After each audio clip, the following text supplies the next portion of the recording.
Gente bonita, então nós vamos dar sequência. Salmos 125, nosso tema de hoje é famílias firmadas na fé.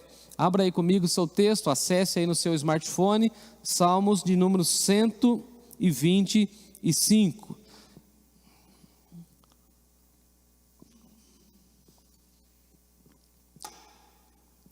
Diz assim o texto sagrado: os que confiam no Senhor são como o monte de Sião, que não se abala, firme para sempre permanece. Como em redor de Jerusalém estão os montes, assim o Senhor em derredor do seu povo, desde agora e para sempre. O cetro dos ímpios não permanecerá sobre a sorte dos justos, para que o justo não estenda a mão à iniquidade.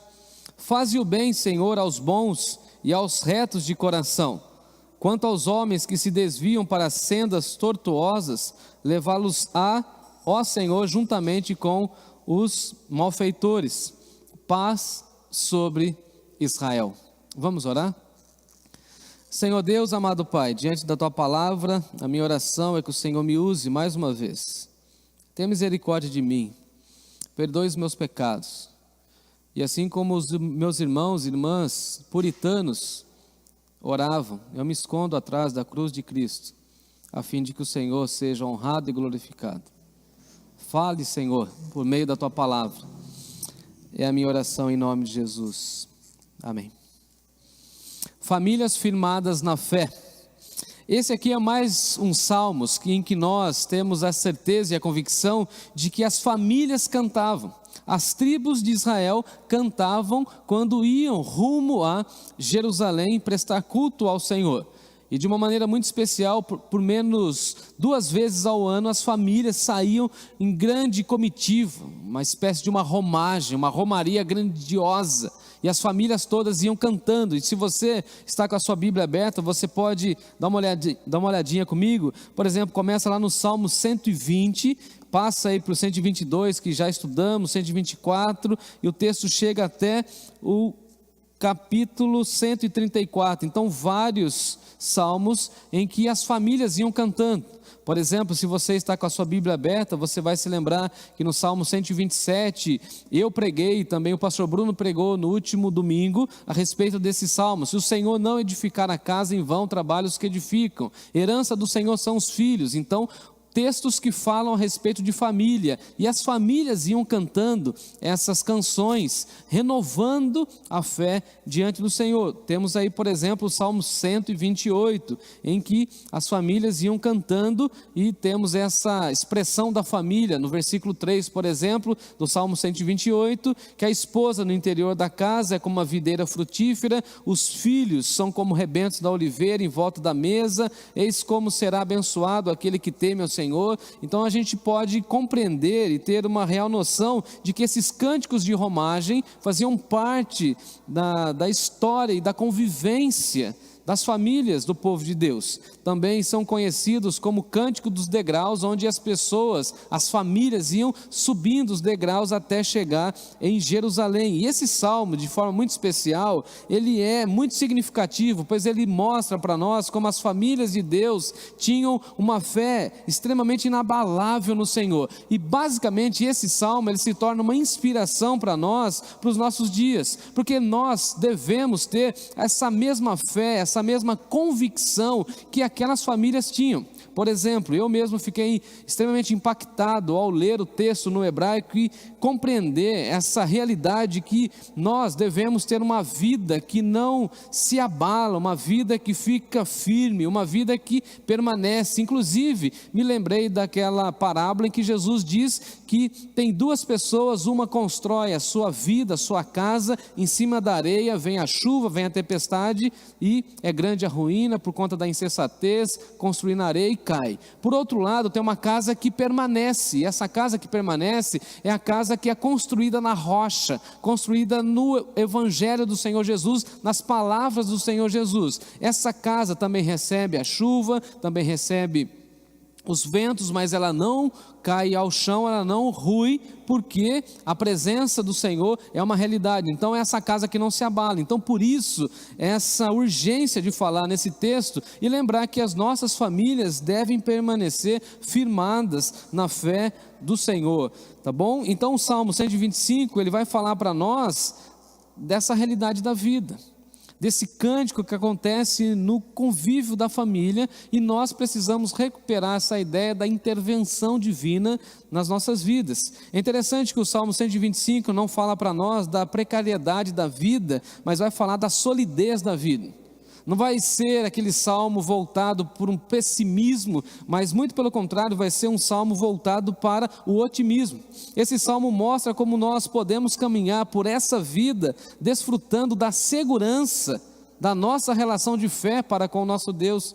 Estava lendo e pesquisando, e um autor que eu gosto bastante, Eugene Peterson, presbiteriano, lendo e falando a respeito desse salmo, ele diz o seguinte: o viver como cristão não é caminhar numa corda bamba, sem segurança. E ele faz essa alusão e traz a imagem de uma pessoa que está sendo treinada, por exemplo, num circo, onde ele vai caminhando numa corda bamba, ele está ali treinando para poder encontrar equilíbrio, mas ele não tem nenhuma segurança. Então ele fala que o viver cristão, na realidade, não é caminhar em cima de uma corda bamba, ou seja, a vida cristã não é viver sem segurança, muito pelo contrário. Eugene Peterson falando desse texto, fala o seguinte: a vida cristã é sentar-se bem seguro numa fortaleza, é você sim, durante a sua vida, passar em cima da corda, mas a nossa corda não está bamba, nossa corda tem segurança.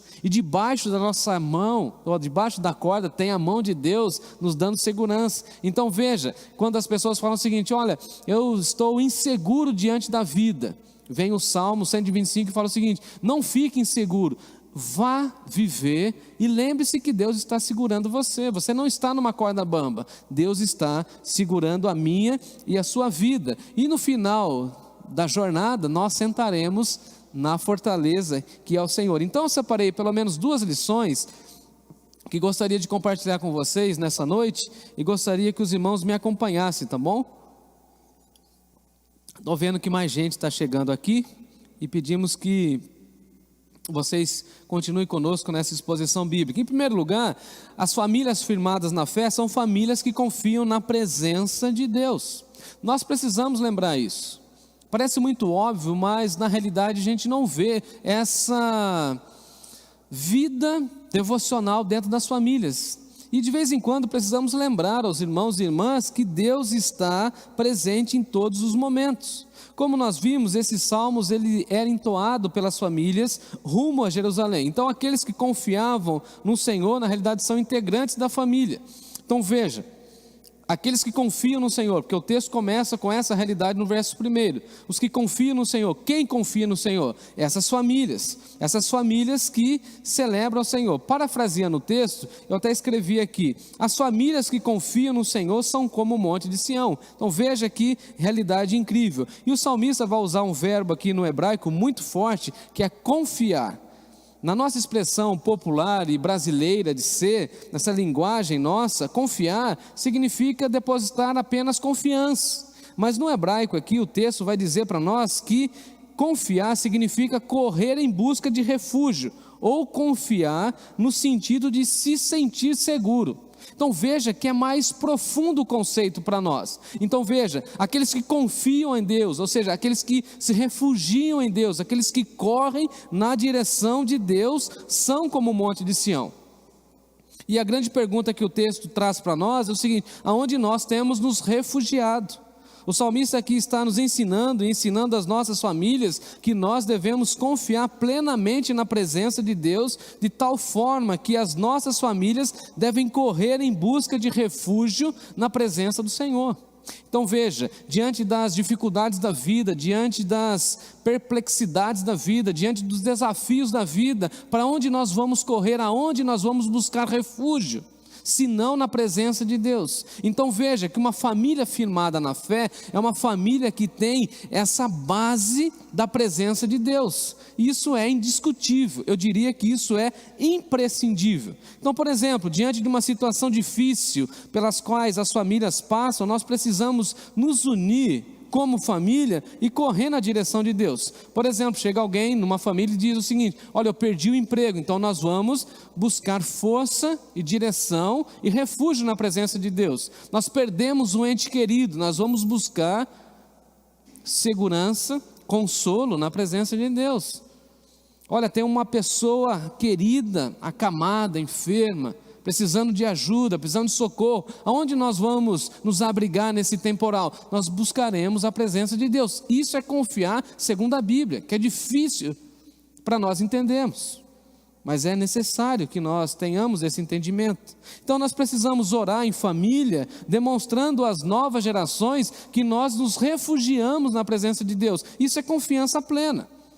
Alguém vai falar o seguinte: olha, existe aí centenas de pessoas desempregadas, mas nós vamos entregar currículo, vamos manter contato com outras pessoas, mas nós faremos o quê? Nós confiaremos no Senhor, ou seja, nós iremos recorrer a Deus em oração. Nós confiamos plenamente nos médicos? É claro que sim. Mas diante de uma enfermidade em algum membro da nossa igreja e também da nossa família, o que nós faremos? Nós confiaremos no Senhor e mostraremos às próximas gerações que nós confiamos nos médicos, que nós confiamos nos medicamentos, mas acima de tudo, nós confiamos em Deus e buscamos em Deus refúgio na sua santa e soberana presença. Precisamos manter os cultos domésticos, irmãos e irmãs, para que tenhamos um tempo precioso na presença de Deus, onde a nossa família possa se refugiar na presença de Deus e possa ser fortalecida pelo Senhor no momento de comunhão e de adoração. Diante do desemprego, diante de uma crise financeira, diante de uma má notícia, diante de um grave caso de saúde, ou diante de alguém que está enfermo, diante de algum conflito familiar, nós precisamos correr em busca de refúgio na presença do Senhor. E a expressão que o salmista usa é o seguinte: nós precisamos confiar. Resumo esse conceito: confiar no hebraico significa o seguinte: é correr na direção de Deus. Confiar no Novo Testamento é olhar fixamente para Jesus, porque Ele é autor e consumador da nossa fé, e saber que somente Ele, somente Jesus pode nos salvar e nos socorrer diante das angústias e diante das aflições da vida. Então o que é confiar no Senhor no contexto bíblico? Significa correr na presença de Deus, buscando confiança no sentido de que Ele vai atender, de que Ele vai acolher e que Ele vai dar o quê? Proteção. Então veja, aqueles que confiam nesse sentido que eu estou explicando, que confiam no Senhor, são comparados com o Monte Sião, que traz o simbolismo para nós de algo firme e estável. Se você pegar aqui um avião e for até do outro lado do mundo, o Monte Sião está lá no mesmo lugar. Ninguém conseguiu remover o Monte Sião do lugar. Está nos atlas, está na geografia bíblica, mas também está lá. Permanece para sempre. Então olha a colocação do salmista: os que confiam no Senhor, aqueles que correm na direção de Deus, as famílias que são alicerçadas na fé em Deus, são como o Monte de Sião. O que acontece com o Monte de Sião, onde Jerusalém foi estabelecida? O Monte de Sião permanece para sempre, está lá, nada abala. E essa expressão do salmista, que o Monte de Sião permanece para sempre, faz uma correlação com as famílias. Da mesma maneira que o Monte Sião não se abala, as famílias que confiam no Senhor não podem ser abaladas. Ficarão firmes na fé para sempre. Amém por isso. E essa expressão firme para sempre dá conotação para nós de que nós permaneceremos firmes por um longo tempo. É muito triste pessoas que pensam que a vida cristã é somente um tempo. Eu não sei se você tem percebido isso, mas nos últimos anos as pessoas falam da vida cristã como se fosse um ciclo. Eu já estive bem, eu já estive firme na fé, agora estou oscilando, agora estou vacilante. E nós não entendemos que a vida cristã é uma jornada, é uma caminhada. Não adianta começar bem, não adianta ter grande força no início da caminhada e não chegar bem no final, não. A caminhada cristã é uma jornada, é uma corrida, segundo Paulo. E essa caminhada precisa ser de uma maneira mais ritmada. Precisamos ter mais ritmo.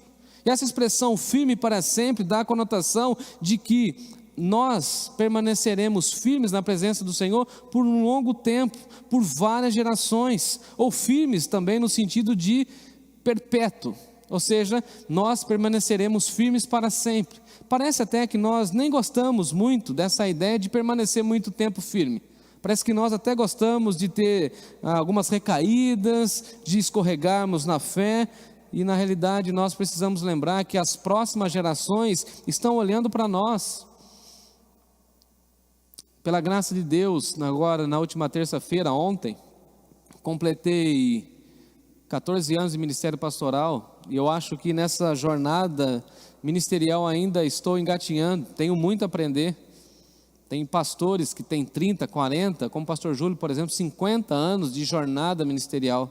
Estou muito longe ainda disso. Tenho muito a aprender, mas também entendi, pelos recados e mensagens que recebi, que tem muita gente olhando para a minha vida. Que eu também tenho sido, de alguma forma, um referencial para alguns novos pastores e pessoas que querem ingressar nessa jornada. E eu preciso mostrar para esse público que eu estou firme na fé, que eu não estou oscilando. Então veja que às vezes a gente fala que a nossa fé está oscilando, que nós estamos vacilando, que nós escorregamos, que nós caímos. Enquanto esse texto está dizendo para nós que aqueles que confiam, aqueles que buscam refúgio no Senhor permanecem para sempre, não se abalam. A ideia aqui de não abalar é o seguinte, é de não perder a estrutura. É claro que nós ficamos abalados emocionalmente com algumas notícias.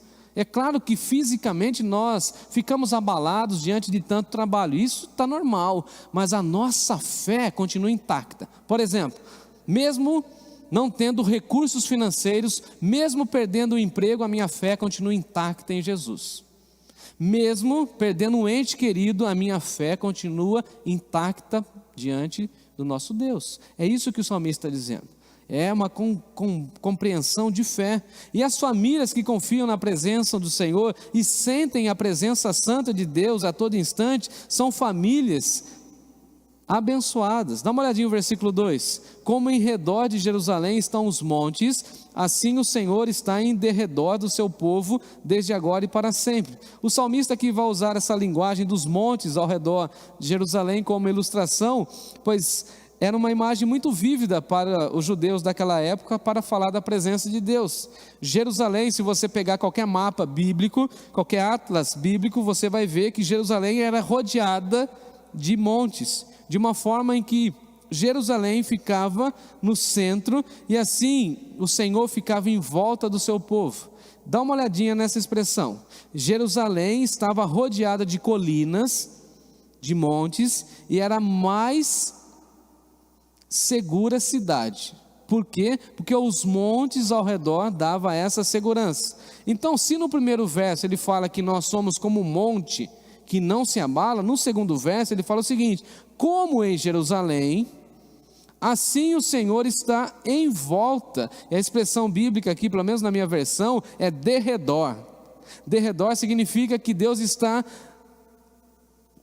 rodeando o tempo inteiro. Então pensa comigo, para qualquer lado que você olhar, Deus está. Isso é muito interessante. Quem estava em Jerusalém, em qualquer ambiente de Jerusalém, qualquer lugar de Jerusalém, para onde o sujeito olhasse, tinha montes. Qualquer lugar tinha monte, tudo quanto é lugar. Para onde ele virava tinha monte. E da mesma forma, para onde nós olhamos, Deus está. Eu não sei se descansa o seu coração, mas a mim descansa. Saber que Deus está comigo o tempo inteiro, com a minha família o tempo inteiro, com a sua família, com a nossa igreja. Da mesma maneira que Jerusalém está rodeada de montes, a nossa vida está rodeada pela presença de Deus. Louvado seja o Senhor. A minha família A sua família está rodeada da presença de Deus. E o salmista aqui está reforçando a ideia da presença de Deus em redor das nossas famílias. Eu descanso o meu coração ao saber que Deus está revestindo a vida do meu filho com o seu cuidado, com a sua mão, com a sua proteção, com o seu livramento. Louvado seja Deus. Isso descansa o nosso coração. Deus está cuidando das nossas casas. Deus está livrando as nossas famílias. O ladrão passou aí na frente da sua casa, lógico que passou, mas Deus livrou. O demônio passou, mas Deus livrou. Deus está protegendo. É interessante que o Salmo 46 diz assim: Deus é o nosso refúgio e fortaleza, socorro bem presente nas tribulações. Isso é confiança em Deus. Veja que o salmista ressalta essa presença de Deus com essa expressão ao derredor, não em alguns momentos específicos, mas para todo sempre. Então, a presença de Deus não é sazonal, não tem a ver com algum momento da nossa vida, não. Deus permanece para sempre. Alguns amigos vão embora, alguns familiares desistem, não querem mais investir em nós, mas Deus permanece com a sua graça e misericórdia todo o tempo da nossa vida, da nossa jornada, em todos os momentos da nossa família. Deus está presente, louvado seja Ele. Ele está lá. É um momento feliz, de alegria, Deus está. É um momento de angústia, de sofrimento, Deus está. É um momento de escassez, de falta, Deus está. É um momento de abundância, Deus está. É um momento de enfermidade, Deus está. É um momento de plena alegria, Deus está. E aí vem Jesus e diz assim para nós: eis que estou convosco todos os dias. Eu estou com vocês. Então a presença de Deus nas nossas famílias deveria nos levar a essa compreensão da gratidão, do louvor, da celebração nas nossas casas. Em segundo lugar, nós precisamos confiar no Senhor. As famílias que confiam em Deus são aquelas famílias que clamam e sabem que Deus está ouvindo as suas orações. A partir do versículo 4, me acompanhe no texto. As famílias que têm fé no Senhor, ou seja, que confiam plenamente em Deus, são famílias que oram. Se você diz que a sua família confia em Deus, certamente a sua família tem algum momento de oração. Você tem que depositar a sua fé e a sua confiança em Deus, porque a oração exige fé da pessoa que ora. Por exemplo, não adianta você falar que você tem fé e você não orar. E também não adianta você orar se você não tem fé, porque quem ora precisa da fé, precisa ter a certeza, porque a definição bíblica que está lá em Hebreus vai dizer para nós que a fé é a certeza de que Deus existe, é a certeza de que Deus está ouvindo. Então veja que as famílias precisam orar com fé, e o suplicante, aquele que suplica, aquele que ora, precisa crer que Deus está ouvindo as suas palavras e vendo as suas motivações, conforme ensinou Jesus. Então veja que aqui nós temos dois pedidos. O primeiro pedido, que está aí no verso de número 4, quando ele diz assim: faze o bem, Senhor, aos bons e aos retos de coração. E o primeiro pedido do salmista tem a ver com aquilo que Deus é, tem a ver com o caráter de Deus. E o pedido do salmista é o seguinte: Deus, abençoe as famílias com a tua bondade. Veja o texto: faze o bem, ó Senhor. E o salmista pede que Deus abençoe a sua família com bondade. Veja que maravilhoso isso. Deus, faze o bem para a minha família. Abençoe a minha família com a tua bondade. Eu confio no teu caráter e por isso eu coloco o meu filho, a minha filha, diante do Senhor, porque o Senhor sabe muito bem como derramar bondade na vida do meu filho. Deus, abençoe o meu cônjuge com o teu amor, com a tua bondade. Deus, abençoe a minha carreira, abençoe a minha família, abençoe o meu local de trabalho, abençoe o meu negócio com a tua bondade. Faze o bem, derrame sobre a minha família, Senhor, a tua bondade, porque nós somos criados à tua imagem e semelhança. Então queremos desfrutar tão somente da tua bondade.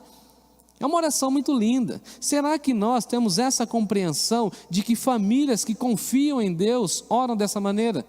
Você orando, por exemplo, pelos seus netos, pelos seus filhos, pelos seus avós, pelos seus pais.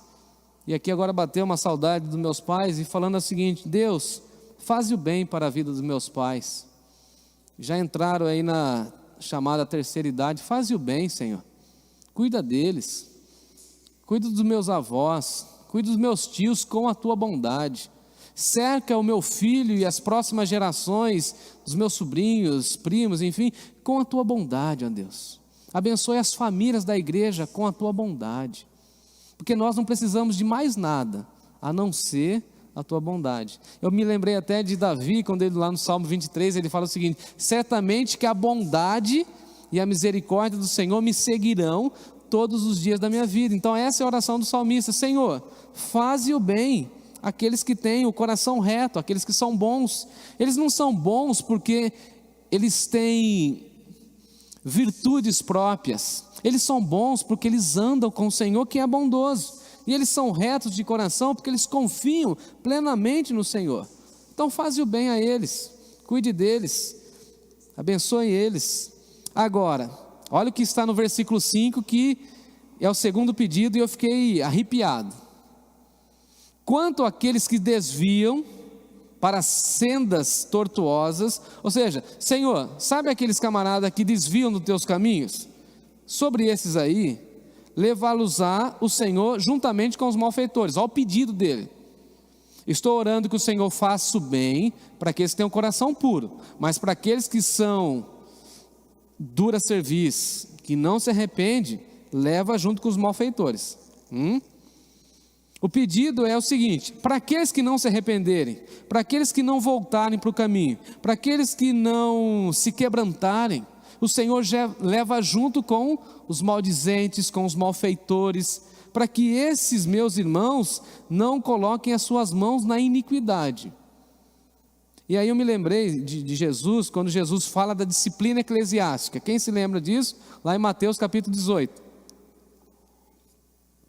Quando Jesus fala o seguinte: olha, se o irmão pecar, vai você e conversa com ele lá, tenta resgatar o sujeito.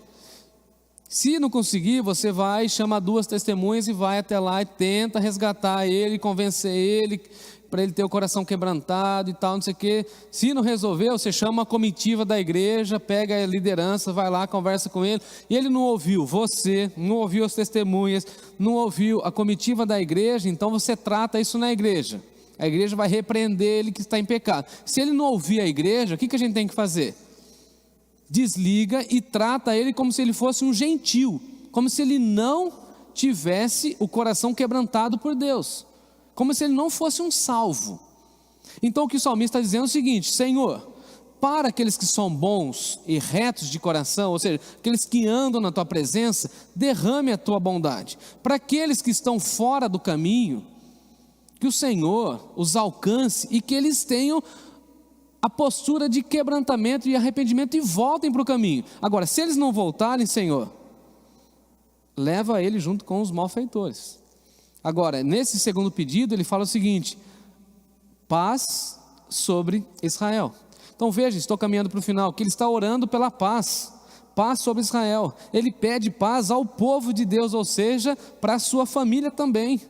Paz sobre o povo de Deus, paz para as famílias que temem a Deus, paz para aquelas famílias que adoram a Deus, o único Deus, paz para as próximas gerações, paz para os idosos, que a gente fica às vezes olhando e pensando no contexto bíblico, e você pode pensar o seguinte: as crianças iam nessa comitiva rumo a Jerusalém?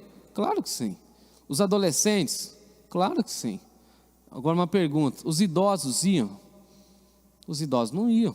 Naquela época tinha cadeira de rodas, muleta, carro com acessibilidade, ônibus com plataforma para colocar pessoa com cadeira de roda dentro e levar até Jerusalém. Não ia.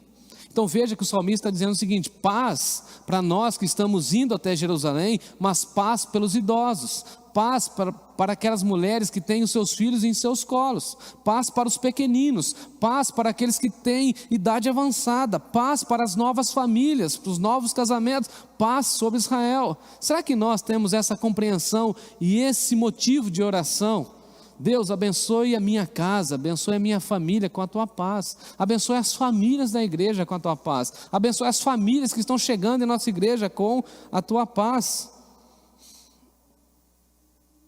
É triste esse cenário de pessoas que estão desviadas, que estão em sendas tortuosas, que não voltam para o caminho, mas nós precisamos orar sempre pela paz.